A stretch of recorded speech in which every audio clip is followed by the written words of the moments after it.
What's going on, guys? This is Isaac from Ravens Watch. Appreciate you for tuning in. It's been quite some time since my last video, but I'll be doing 2 mock drafts here in the next 2 days. This one without trades and the one tomorrow, maybe uploaded on Thursday. We'll have trades, so I'll try to be as accurate as I possibly can and peep those new Ravens threads in the background. Best unis in the league. Without further ado, let's get right into it. Alright, so kicking things off with the number 1 overall pick. Pretty obvious at this point that it is going to be Fernando Mendoza. I know in years past, there's kind of some questions on who's going to go at number 1, like right before the draft. I remember the year where ultimately Trayvon Walker went number 1 overall. A lot of people thought it was going to be Aiden Hutchinson up until a couple hours before the draft. The smoke started saying that they're really thinking about Trayvon Walker, and obviously that ended up coming into fruition. I don't see that panning out this year. I think Fernando Mendoza is the clear number 1 pick.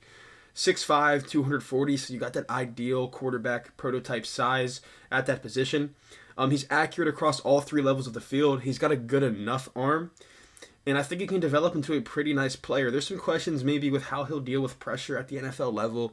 There's some questions maybe how he's going to translate to an under center type of offense with Clint Kubiak. Never really did that at Indiana, but ultimately it could be a pretty good marriage at number 1 overall. Jets at 2. Kind of debated between 2 players here in Arvell Reese and David Bailey. It just kind of depends on what you want. With Arvell Reese, there's a lot of projection there, a lot of more upside. Arguably, David Bailey is more that refined, true pass rusher, speed rusher off the edge. But I think I'm going to go with Arvell Reese here. I think the ceiling is obviously through the roof, but the floor is relatively high. If he does not develop into that full-time edge rusher, like you're really drafting him to become at number 2, there's still a high floor as an off-the-ball linebacker. His play strength is elite. He's a freak athlete. He's good enough in coverage because of his athleticism, obviously. But if you're drafting him at 2, you're drafting him to become that Micah Parsons archetype of edge rusher. Cardinals at 3. This is a no-trade mock draft, so obviously a trade-down spot if you're Arizona. But if you're not going to trade down, I think you go best player available, and that's David Bailey. There's some smoke around maybe Josh Sweat wanting out of Arizona. If that is the case, then David Bailey makes a lot of sense. Even if he stays, could still add more of that edge room. And like I said, David Bailey, just really powerful and quick off the edge, explosive motor, plays with high effort, athletic player, needs to improve as a run defender, but as you can see, he's gotten better every season that he's played. Titans at 4. I think with the way the board has fallen, they could look just to do best player available, and I think that's Jeremiah Love, running back out of Notre Dame. This is a dynamic athlete. Game-breaking speed. He's a good receiver. He can pass protect. A lot of people will compare him to like a Jahmyr Gibbs type of player, and I think that there's some validity to that. His vision is great. His burst, obviously. And the Titans allocated a lot into the defensive side of the ball this offseason through free agency and via trade. So I think that they could look to get Cam Ward a weapon, and Jeremiah Love certainly fits the bill. Giants at 5. Definitely could be one of these Ohio State defenders here. There's some smoke around Jordan Tyson. I think maybe that would be more of a target for them at the 10th pick. So I will go ahead and go with Caleb Downs here. With John Harbaugh coming over from the Ravens, you saw how he liked to deploy Kyle Hamilton, how they were willing to draft him as high as 14. So I don't think that positional value thing will be a case with this year's Giants. Caleb Downs can play in that nickel, can play in the back end. Athletic, versatile, high IQ player. Seems like maybe a player John Harbaugh and Joe Shane would want to target. And if you don't think he's going to be there at 10, you think maybe the Commanders, maybe the Saints, or maybe one of these teams back here like the Cowboys or the Dolphins would want to trade up to get Caleb Downs. You just want to get your guy as soon as you can if he is your favorite player there. Browns here at 6, another potential trade down spot, but not going to do that here. I think Carnell Tate would make a lot of sense for them. Keeping him in state, they need more help in that receiver room. Obviously, Carnell Tate, good size. He's a fluid mover, really reliable at the catch point as well. Commanders at 7, I think they would really turn in the card for Sonny Styles right away. Yes, you need receiver. You need more help for Jaden Daniels, but you talk about the GM being Adam Peters. He was there with Fred Warner. If he sees an ounce of Fred Warner in Sonny Styles, they would need to kind of bite the bullet on that and draft that type of player. They're going to probably lose Bobby Wagner in free agency, or if he heads to retirement, still unsigned, not looking like they're going to retain him. Either way, they need to get younger on the defensive side of the ball. Saints at 8, I think with the way the board has shaken out, Ruben Bain makes a lot of sense. This is a guy with inside and outside versatility, just such a high effort player, goes 100% every snap. Yes, the length argument is real. It would be one of the. I think I told Steph that he'd be the most undersized, not undersized, but shortest arm edge rusher drafted in the first round in like the last decade. So you're taking that type of risk there, but I think that he has that ability to be an every down pass rusher, just like amazing run defender, plays with such physicality, something that the Saints need more on the defensive line. Chiefs at 9, I think Francis Mauyoga would make a lot of sense for this team. They need right tackle. Mansour Delane could be an interesting Trent McDuffie replacement. I think I'm going to go with Mauyoga, though, to just be that starter at right tackle right away. Has guard flexibility if there's ever an injury. The Giants at 10, it's interesting. I actually made a whole mock draft before this, and the Bengals were picking here. This is before the Dexter Lawrence trade. So I had to completely scrap that video and remake one. And now that I'm thinking about the Giants pick at 10, I think Jordan Tyson just makes a lot of sense. There's a lot of smoke that they could take him as early as 5, but if he's there at 10, it makes a lot of sense. This is a new type of offense. Matt Nagy coming over, trying to run that West Coast style offense. You need a lot of receivers. You see the Chiefs in their heyday had a lot of success when they had multiple wide receivers to throw the ball to. Jordan Tyson is a super athletic player. This is a guy with really a basketball type of vertical jump ability at the catch point. His brother's actually in the NBA on the Cleveland Cavaliers. Just a really freak athlete. Kind of similar to like a George Pickens type of like archetype at wide receiver. Obviously, the only question with Tyson is the lengthy injury history that he has. But if he clears their medicals, that would be a fun duo in New York with Malik Neighbors. Dolphins here at 11. I think Mansour Delane does make a lot of sense.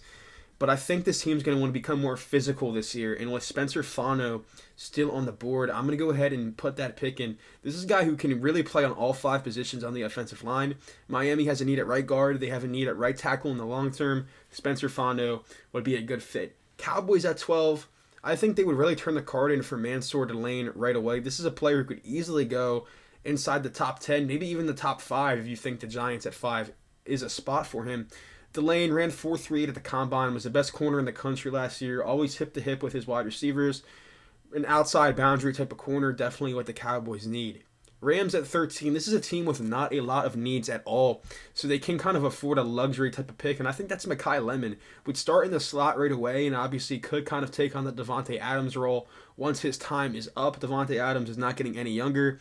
I believe he's entering his age 33 or age 34 season at wide receiver. And either way, Mekhi Lemon, after the catch, is elite. He's really aggressive at the catch point despite being kind of undersized. He's not a freak athlete, but he's good enough there. And he's just as really good at finding the blind spots and coverages. People compare him a lot to Amon-Ra St. Brown. I see some similarities there for sure. All right, my Baltimore Ravens here at 14. Couple of directions I could see them going in. I definitely think wide receivers in play, but I think with just the way the board has fallen off, obviously the top 3 guys are all gone. And I really only see Jordan Tyson maybe potentially getting there at 14. I don't think Mekhi Lemon's really a fit for what the Ravens need. And if Carnell Tate made it, I think that would be heavily considered. Ultimately, I think offensive line is just too pressing of a need to pass up here, especially when a player like Olavega Ioane is on the board. Just a super powerful player. He's a freak athlete. This is a guy who Penn State lined up in the slot just to get a head start blocking guys, constantly puts guys on the ground. Just would be an instant starter at right guard for a team that desperately needs to have better protection for their star quarterback, Lamar Jackson. Buccaneers at 15. I think I'm going to go with an edge rusher here, and Keldrick Falk makes a lot of sense. Grades out similarly to me as Michael Williams did last year. I believe Michael went at like 11. So Keldrick Falk, excellent run defender, wins with power as a rusher. Just can really definitely be an all-pro player right away in the NFL. He has a high floor, and there is some pass rush maybe upside to be a double-digit sack guy in the future. And even if he's not that, he will be an every down player with maybe 8-9 sacks a year, and then obviously just a really good run defender. And everybody raves about his leadership ability and what he's able to do in that department. Jets at 16, I think they have an opportunity here to really round out a really good young receiver room, and getting Omar Cooper Jr. to play in the slot. You have Garrett Wilson and Adonai Mitchell on the outside. Omar Cooper Jr. is great after the catch. He ran really well at the combine. I think he ran 4.4. Not a lot of people expected that. He obviously solid, reliable hands, middle of the field target there for whoever is playing quarterback. Looks like it's Geno Smith. We'll see if they draft a quarterback later in the draft. Lions here at 17. I think they would turn the card in for Monroe Freeling immediately. Huge need at left tackle right away. Obviously, they let go of Taylor Decker.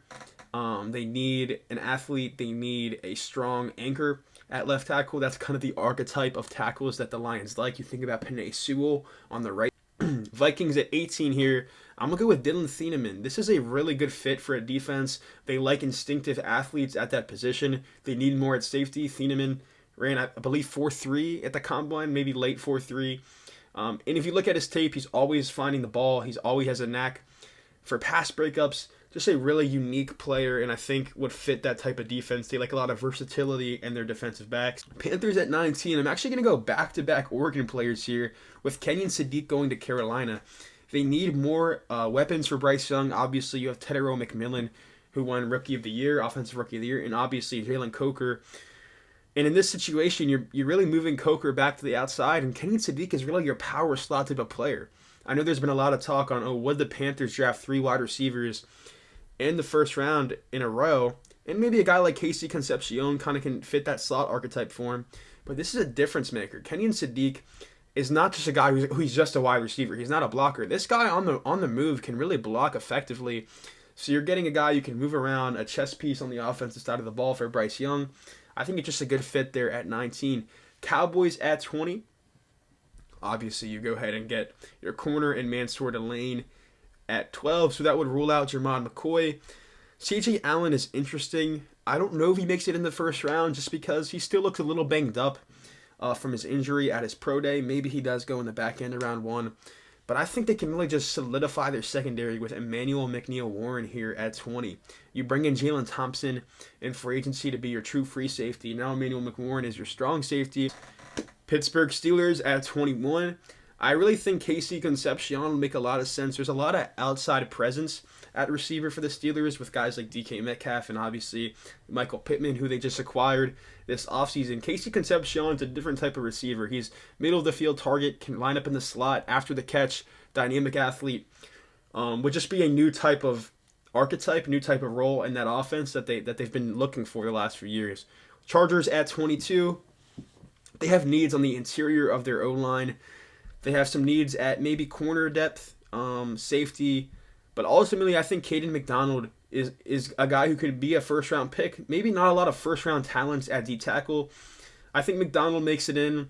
Maybe Peter Woods makes it in toward the end. Christian Miller could as well. But this could also just be no defensive tackle taken in the first round. It's just one of those classes where it's like kind of early second, late first graded players all bunched up. So we'll see what team makes that move. But I think the Chargers, they need a run defender at nose tackle, and that's exactly what Caden McDonald is. Eagles here at 23. I think they get a Lane Johnson successor, and Blake Miller would just make a lot of sense. He's athletic. He plays tough. Some refinement to do in pass protection. But I think that under the right development, which the Eagles can certainly offer, he could develop into a really good starter. Browns here at 24. Well, the draft kind of panned out well for them, getting Cornell Tate there at 6 and then getting the tackle they want at 24 in Caden Proctor. There's a lot of smoke that they're considering him at 6. That's rich for me. I think he's too inconsistent on a play-to-play basis. At least he was at Alabama last year. But under the right development, if Todd Monken thinks he can get a true... if he can get the best version of Caden Proctor, like you see at times at Alabama at the NFL level, and just build off of that, you have a steal here at 24. But there's a chance that maybe the inconsistencies stay, which kind of leads to him falling here in the first round. Bears here at 25. I just think they need more pass rush, and I think Peter Woods just offers you that at defensive tackle. I'm a Peter Woods fan. He had a down 2025 year, but before that, people were mocking him in the top 5. If you can just get his best out of him and just really reap the benefits of his true talent, and under the right scheme, if Dennis Allen thinks he can really get the best out of Peter Woods, similar to Caden Proctor, you're getting a steal here in the later half of round 1. Bills here at 26. I think with the new defensive scheme, you're going to need more linebackers. Jim Leonard really likes maybe a C.J. Allen. This is a downhill thumper, and he's a good athlete. Everybody raves about his leadership abilities, Georgia Bulldogs, they've always pumped out good linebackers. Think about Roquan Smith. Not saying they're the same players at all, but you know that they are always typically well coached and ready at the NFL level. The Bills need an instant starter at linebacker right now. 49ers here at 27. They could definitely look at edge rusher. They could look at receiver. I don't think the right guy is available, but I think I will go ahead and go with Max Iyanker to play tackle for them right away. This is a guy who is 6'6", 330, decent arm length. A little inconsistent at times, but I do think that he can be developed. The 49ers are looking for maybe that long-term Trent Williams replacement, maybe the long-term Colton McKivitz replacement at right tackle. Getting a guy who doesn't necessarily have to play right away, but can sit back and develop would make a lot of sense for a team that has a great roster ready to contend right away. Texans here at 28. I'm going to kind of bite my tongue like I said earlier. Maybe none of these defensive tackles go. I'm going to have 3 go. I think Christian Miller is an underrated player. Played consistent football against some of the best competition in the nation. Can line up really everywhere. He's not really a nose tackle, but can play that 3-tech role at defensive tackle. Just a good fit for a team that needs to get younger on their interior of their D-line. Chiefs at 29, they go ahead and go Francis Mariota with their first overall pick, and then Jermod McCoy just kind of falls into their laps here. This is a guy who could go inside the top 12, was the best corner in the country 2 years ago before having a torn ACL. He missed all of last season. Dolphins at 30, they go Fano with their first pick, and then they can get Avion Terrell here. Really a fun player, brother of Falcons AJ Terrell. A little bit undersized, but it's not like something you see on tape. He's feisty, he is hip to hip with receivers, he's physical, he can press, he can play off, inside-outside flexibility. The Miami secondary needs to desperately improve. Patriots at 31, I think linebacker is a need. I don't think there's a guy that kind of gets into that end of the first round. You think maybe an Anthony Hill could. I don't think Jacob Rodriguez does. Defensive line is interesting. Again, I think the ones that would go in the first round are off the board here. This could be a trade down spot for sure for the Patriots. Maybe they consider tackle. Caleb Lomu has some of the same concerns that you might have with Will Campbell after his rookie season. Just not a lot of play strength.